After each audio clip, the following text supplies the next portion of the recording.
Well, Rosemary, the scale of this lockdown is just staggering. You've got 25 million residents in Shanghai locked in indefinitely. This is in China's most populous and cosmopolitan city, and people there, they're feeling helpless and frustrated, but much of the dissent is being censored. Numerous complaints online of people struggling to get daily essentials. Some even turned away from urgent medical care.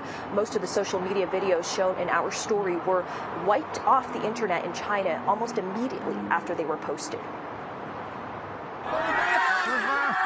Anger is reaching a boiling point in Shanghai. Chinese social media showing residents in lockdown protesting, chanting, "We want jobs, we want freedom."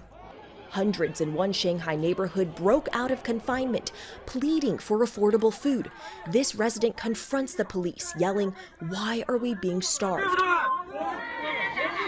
Residents in another neighborhood crowded at the gate inside their compound, asking, "Why not put us all in prison?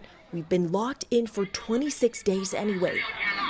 Shanghai is now the center of China's worst crisis since the early days of the pandemic. Most of the city's 25 million residents are under strict lockdown with no clear end in sight.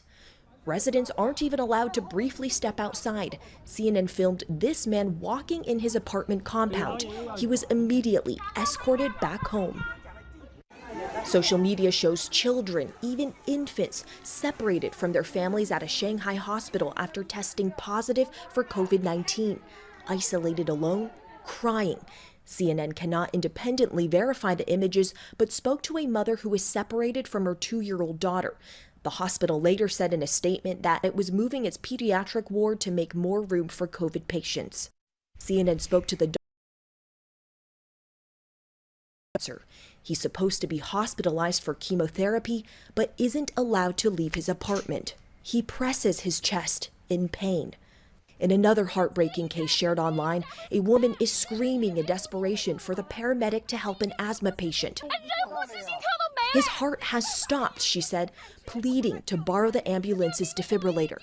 But the paramedics refused to help. Soon after, the patient died.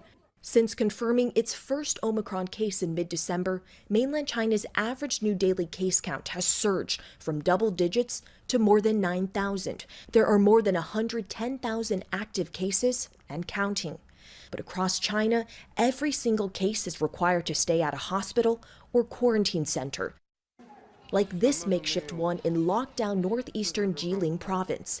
This patient describes the unsanitary conditions. He says, "There is nothing here, no masks, no medical alcohol, no disinfection.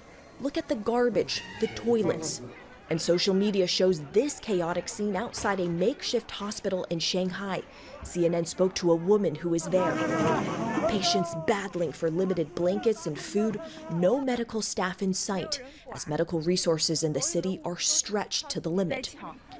The outbreak in China's financial hub is a grim setback for China's economic recovery.